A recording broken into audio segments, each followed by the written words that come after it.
girls, we're back. Welcome back to the Noobie Photographer Podcast. I'm your host, Nathan Holritz, and it is good to have you here for what is still a relatively new project. We're only about, 13, 14 episodes in, and if you're joining us for the first time, welcome. We are here to simplify photography and photography business for new photographers. So if you're in, say, the first 3 years of building a photography business, or maybe you're just getting ready to get started, you're trying to figure out how to get started, this is the place for you. Really fun format, 15, 20-minute episodes for the most part. And we're going to distill principles and concepts that will drive a healthy business and help you take beautiful pictures in that simple, short format, really practical, actionable information. And that is our goal here. And as we're starting this series, starting the podcast, I should say, we're doing a series called I Wish I Knew. And I'm having established photographers and business owners come on the show and share a principle, an idea that they wish they knew when they first started their photography business. And today, it is a privilege to have, not a return guest for this show. I've had you on my other podcast before, Ashley, but Ashley Freehan is here with me. Ashley, thank you for coming to hang out with me for the Noobie Photographer Podcast. Absolutely. I'm excited to be here. Well, we're going to actually talk today about the significance of relationships. But before we do that, I'd love, Ashley, for you just to introduce yourself, kind of your entrepreneurial background for our listeners that aren't familiar with you. Yeah, absolutely. So currently I am a brand photographer. I live in Arizona, and I also am a coach for mom photographers, teaching them how to really step into that CEO role in their photography business. And I've been doing photography for, it's been over 13 years, but I would say the first 3 years I was doing it really as a hobby, and I didn't really take myself seriously. So it took me about 3 years, I would say, to really step into that role of calling myself more of a professional photographer. And do me a favor, Ashley, if you will. I actually pulled up the Purpose Gathering, which we can talk about briefly here in just a second, that website, but also remind us of your photography website, if you will. So I actually combined my photography website onto the Purpose Gatherings website. So if you just head to thepurposegathering.com/photography, you'll see my photography section there. So I did this to simplify because, having multiple businesses can be really hard to manage. So I just streamlined it onto one website. Perfect. Okay, I just wanted to make sure I got that right. So for those of you who are watching the live stream, you saw thepurposegathering.com. I popped it up there on screen, and then the same thing on Instagram as well. And I'm going to jump back over to your site here, Ashley, as we're talking, and everybody can see thepurposegathering.com, Ashley's site there. And you can learn more about her brand and her photography as well by following her at The Purpose Gathering there on Instagram, as well as going to her site. And Ashley, I want to kind of jump to the main question for this series that we're doing. I wish I knew. I'm curious what big principle, idea, concept you wish you knew more about when you first started your business. Well, Nathan, there are so many things I wish I would have known, but Fair. To just really narrow in on one thing, I think it's the idea of surrounding myself with community and really leaning into the relationships around me. I think when I first started as a photographer, I just sort of viewed everyone else who did photography as competition. I reached out to a lot of photographers for support, and a lot of them were not willing to help me unless I paid. And that was really hard as a beginning photographer because I just kind of wanted that community and that support, and I didn't find it right away. So I kind of just went into my own, little black hole, and I was like, okay, fine, I'll just do this all by myself. And it was really hard. And so I think that's really the big idea for me here today is just the community and opening up myself to being in relationships with photographers, but also with other, vendors as well. So, and we're going to talk about what that looks like on a very practical level for your business so that our listeners kind of take those ideas and apply them to theirs as well. But before we do that, I'm curious. A lot of photographers in our industry kind of categorize themselves as introverts. And then couple that with the fact that it's just very easy these days to sit behind a computer and just jump on, Facebook or Instagram or whatever it might be, and not actually make the effort to get out and connect with people in person. And so those two things I think have led to, at least my personal experience in our local marketplace anyway, certainly has led to a lack of in-person connection between at least the photography community anyway. Is that something that you've noticed in your marketplace as well? Yes, absolutely. So when I first started my business, as I mentioned, 13 years ago, podcasts were not super popular as they are now. Right. Blogs were still a thing, but as a busy mom, I didn't really have time to read blogs, or I guess I should say I didn't make time, because I hate saying I didn't have time, because I did, Yes. but it was just harder to come by and I did not Right. prioritize that. Right. And so it really was hard to find information that I felt was relevant and that was something that was affordable as a new business owner. And so I really struggled with that. I do think that, post pandemic now, it's still hard to find that in-person community. And what in-person communities I did find are not happening anymore. And so I do feel like they are a little bit short-lived, and it's hard to find for sure. And do you consider yourself an introvert? I know a lot of photographers do. Would you say the same thing, or do you even give yourself that label? Yeah, so it's funny because I would have always called myself an extrovert until I got married, and I married an very introverted introvert. Okay. And I think over the years, and we've been married for 14 years, so I think over the years I've kind of adopted some of that introvertedness. So I would call myself an extrovert, but only when I need to be. Otherwise, I just prefer to be a little more introverted. And I think it's because being a leader, and maybe you experience this as well, sometimes it's exhausting, always leading the conversation and always providing value. And sometimes I like to just sit back and listen.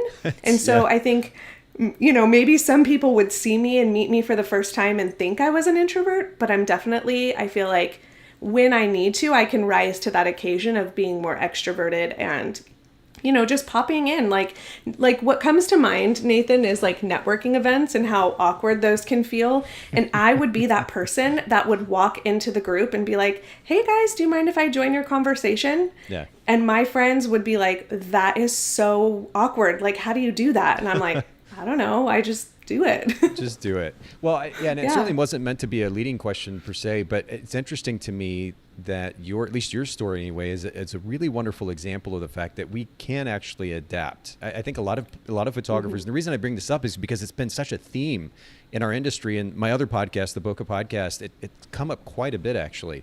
Photographers tend to, in many cases anyway, label themselves as introverts. And I'm concerned that they use it as a crutch, a reason not to connect with people in the context of a networking event, or maybe just getting out and connecting with other photographers, grabbing lunch or otherwise, that they'll use that as a reason not to make the effort to connect or to be less communicative maybe with their clients. And I think it really hinders growth, certainly as an individual, but also hinders growth as a business if you're not willing to get out there and make the connections, create the opportunity for relationships to develop. And so I love that you've demonstrated the fact that it really is just a choice in the end, one, and you can learn to adapt, especially to various scenarios as needed. And I think we could all take that to heart. What are your thoughts on that? Yeah, I definitely agree, because I hear that a lot too.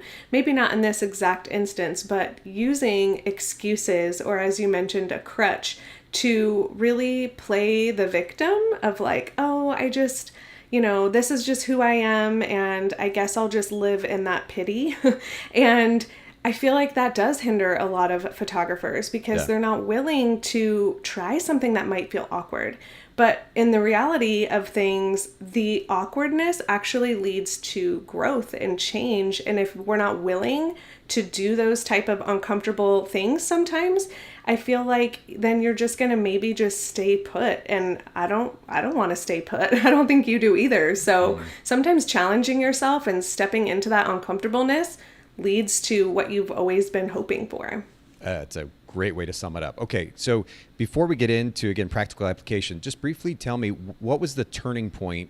How far into business did you realize, oh my goodness, I really need to do what you were describing earlier, to leverage the opportunity, which is actively developing relationships with probably not only potential clients, but the others that you work, the photographers, the vendors that work in your industry? Yeah, absolutely. So I would say it took me about 3 years. And there was this pivotal moment when I decided to invest in my first workshop that I was surrounded by other photographers who were also in like a similar situation as me, who wanted to grow their business but just felt stuck. And so I felt like that 3-year period was really that pivotal moment when I was like, okay, I'm ready to stop treating this business like just a hobby. I'm ready to actually step into, making this business a real business. Yeah. And what does that look like? And so I feel like that was the turning point of like, there are so many people out there who are willing to share. It's not, everybody is not, not willing to share. It's just finding the right people. It's finding that community of people who are also like just beginning like you are. And so finding that group that can help support you while you're growing and learning and sharing with them, but then also, finding those people who are ahead of you who can shed light on things that maybe like you are doing, like you wish they would have known when they first started. Perspective, yeah. Well, ladies and gentlemen, in 20 minutes, we're saving you 3 years, apparently, at least based on Ashley's story here. And so let's actually get into that practical application. How have you taken this realization of the significance of relationships of different kinds in your business and applied it to your business? What does that look like for you? Yeah, absolutely. So the first thing that I did was just be open to connection with people and be open to the idea that it's okay to network with other photographers. And what I've actually found is that other photographers have sent me more referrals than any other industry that I have created connections with. And so I am such an advocate for getting to know other photographers. And I know we've talked about this on a previous episode together, but for those who haven't heard that episode, I think it's so important that you focus more on the depth of the relationship than how many relationships you're creating. Yeah, and so that's really important to me, is to make sure that when I am connecting with other photographers, especially, that I'm not trying to connect with 10 of them on a surface level, but I'm trying to connect with 2 or maybe 3 on a really deeper level. That's really good. Yeah. Now, I did this kind of to a fault as a wedding photographer. We had an incredible relationship actually with a local wedding coordinator here in the Chattanooga market who drove quite a bit of business for us. Now, had I multiplied that out and done that with other wedding coordinators as well, I think we could potentially have even done more business than we did. But you're right. The depth in a relationship can translate to so much more than just all these surface level relationships. Taylor was the coordinator's name, and we had a really wonderful working relationship with Taylor that turned into a personal relationship as well. We were able to provide her family photography. Of course, in turn, she was referring clients to us, literally to the point where she would bring them to our studio, sit down, and sell for me. I wouldn't even have to say anything. Awesome. It was incredible. So that's the kind of depth that at least I would be looking for in working relationships with those in my community. So I think that's a really important point. Okay, take us to the second one. Yeah, absolutely. So you segue perfectly into that second one, which for me was really getting connected with local complementary vendors. So when I first started, I was shooting anything and everything. Then I transitioned and niched down to only shooting weddings. And so obviously, as you mentioned, wedding coordinators and wedding venues were a really important first step for me to connect with, because usually the bride books their venue and their wedding planner before their photographer. And so I just made it a point to connect with not necessarily like anyone and everyone who would return my email or Instagram DM, but it was more so like, who do I really connect with? Who do I really feel like I would be good friends with in real life? And so I would just reach out to them and be like, hey, I would love to meet up with you. I'll bring you your favorite coffee and let's just chat about, business and our brides and the experience that we're giving them. I would really just love to connect with you. And I never had anyone turn me down. Everyone was so interested in just talking to another wedding vendor. And so what I thought was just going to be a connection chat led to most of them, probably I would say like 90% of them, adding me to their preferred vendor list because they were so surprised that I even took the time of day to come and meet with them. And so it could be something just that simple. I know we have just a few minutes left. Will you comment, take 30 seconds to just comment on the significance of development? You talked about depth in the relationships for your first point, especially as it relates to wedding vendors. In many markets, at least the larger markets anyway, these vendors are used to photographers coming to them and at least trying to, on a very surface level, do business with them, trying to get on that list, right? Yeah. How do you, whether it's for wedding photographers or portrait photographers, how do you approach a vendor, I guess, with the premise, which is making sure that you add value and really giving that genuine desire, that communicating that genuine desire to add value versus just coming off like salesy and just wanting something from them? Yeah, absolutely. I think I went into each conversation and each outreach of just how can I get to know this person better? I never once brought up what I could offer in the sense of like, hey, hire me or add me to your list. I never did that. If the conversation kind of led to, oh yeah, here's our website and our photos are a little outdated, then I would offer to update their headshots for them. Not everyone took me up on that, and that's totally fine, but I made the offer, but I didn't pitch it like that because I sometimes felt like that was over the top. Like, hey, I'm going to bring you this value, but hopefully you give me something in return. It was more so like, I just genuinely wanted to learn about them. I wanted to know about their business. How did you get started in this? What was your journey like? And that led really naturally to them then asking me the same thing. And so I feel like it was just very reciprocal, but it was mostly unselfish on my part, just going in really wanting to create a connection and seeing where it went from there. Okay, so we started with being open in general to connecting with other photographers, because there is maybe that natural apprehension about competition, right? Especially in our local marketplace, but learning to be open to those and the potential value that can come from those relationships, to connect with local complementary vendors. And again, this holds true not just for wedding photographers, but portrait photographers as well. What's number 3? So number 3 is really going deeper with those connections. So for me, when I felt like just lonely, right, as a photographer, and being like, okay, how can I take these relationships to the next level? So I actually created working relationships with some of these photographers, and I would invite them to go to coffee and maybe content plan together.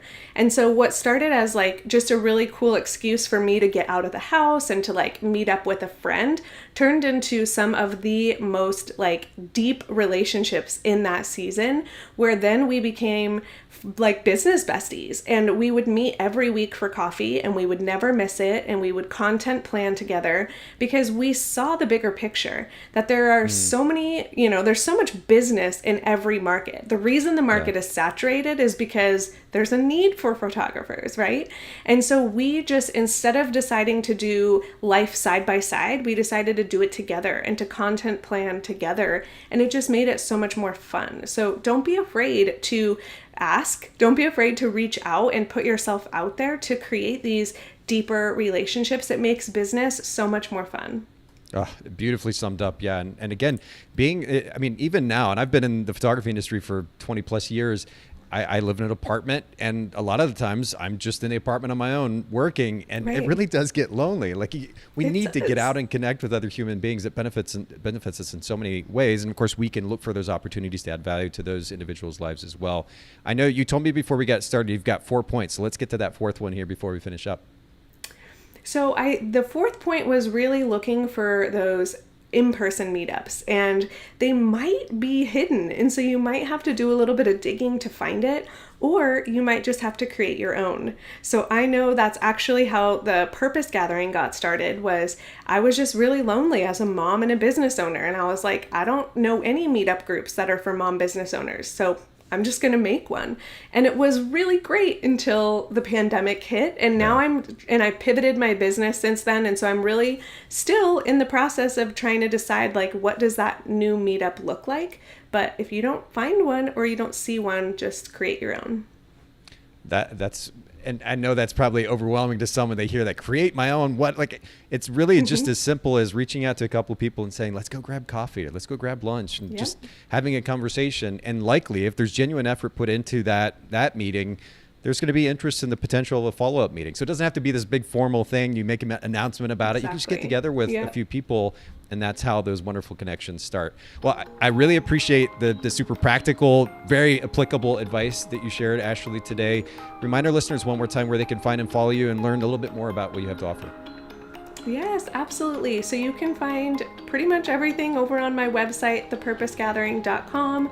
I am active on Instagram, but getting more active on TikTok. So give me a follow over there at Ashley Freehan. Perfect. Everybody, thank you so much for joining us for this episode of the Noobie Photographer Podcast. Have an absolutely wonderful day.